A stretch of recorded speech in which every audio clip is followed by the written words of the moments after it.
L'Edrius cominciare il tuo LenguaCast, il nostro podcast in lingua veneta, da sé la nostra vera lingua mare, la lingua dei veneti, assieme tutti.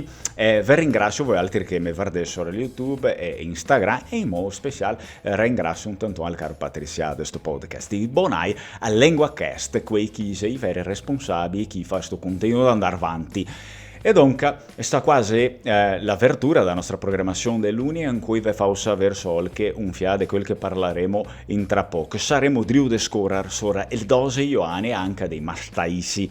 Il 12 Ioani il fa parte dei partecipassi, chi si è da tanti anni in potere e i mastaisi che da fine al dogadi Ioani. Le un colonnello de famiglia arriva in te a Laguna veneziana, veniste da Reggio, in te a Lombardia, certamente in epoca antica dal momento che Igega da a Venezia antichi tribuni e finalmente in cui guarderemo l'importanza di questo tocco per la nostra millenaria storia. Guardiamo qua, ti notessito mia buona LenguaCast, sta mia preoccuparte perché te puoi scansionare il QR code che il secata qua sopra il vero e che ti si bonde venire sopra il sito Lenguamare per farti l'abbonamento e andare rento del nostro browse ciappo.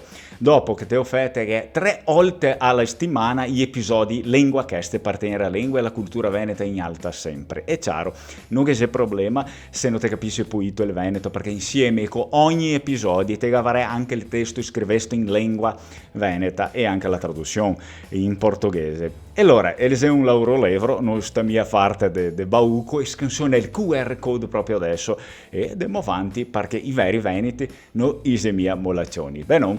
E adesso agavarò da scominciare la nostra programmazione dell'Uni perché è ora belche e così per quei chi ise bonai il podcast se catemo sulla piattaforma Lingua Mare e anche sul nostro chat WhatsApp per circolare un pochettino sulla storia veneta de ancoi a quei chi resta fuori a vestruco e se sentimo.